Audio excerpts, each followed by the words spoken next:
Magandang araw sa inyong lahat. Dalawang bagay na maaring makapagbigay sa atin ng saya.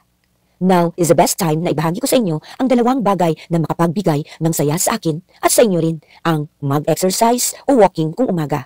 Alam niyo ba na may mga mabuting benepisyo ito sa atin? Early in the morning, ito rin ang aking ginagawa. Ginagawa ko ngayon ay ang pag-ehersisyo. Ano ang benefits ng pag-ehersisyo or walking? Number 1, it improves heart health. It helps reduce heart disease at nakapagbababa pala ng blood pressure. Sa panahon ngayon ay dapat mag-ingat tayo at alam ko na makakatulong ang paglalakad kahit 15 minutes lang kada araw. Uy, hindi ako isang eksperto o doktor ha, nakibahagi lang sa inyo sa aking karanasan dito. Ang ipangalawa ay weight management. Para sa akin ay nakakatulong talaga ang paglalakad ko every morning. Tingnan nyo ho, malayo pa talaga ang aking aabutin.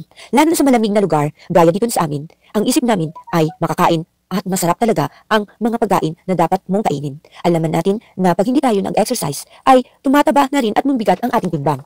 Marami pa rin ang benepisyo ang breast walking. Simpleng bagay ay makapagpasaya na rin sa atin.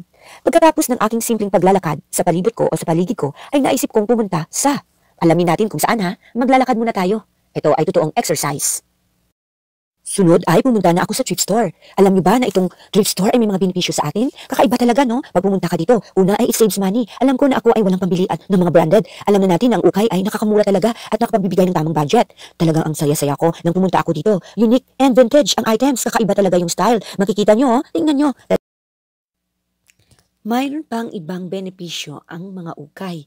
Pangalawa pa rin, ang charitable. Marami ngayon na online platform na tumutulong na sa pamamagitan ng ukay. Mayroong tinatawag na shopping experience at marami pang iba.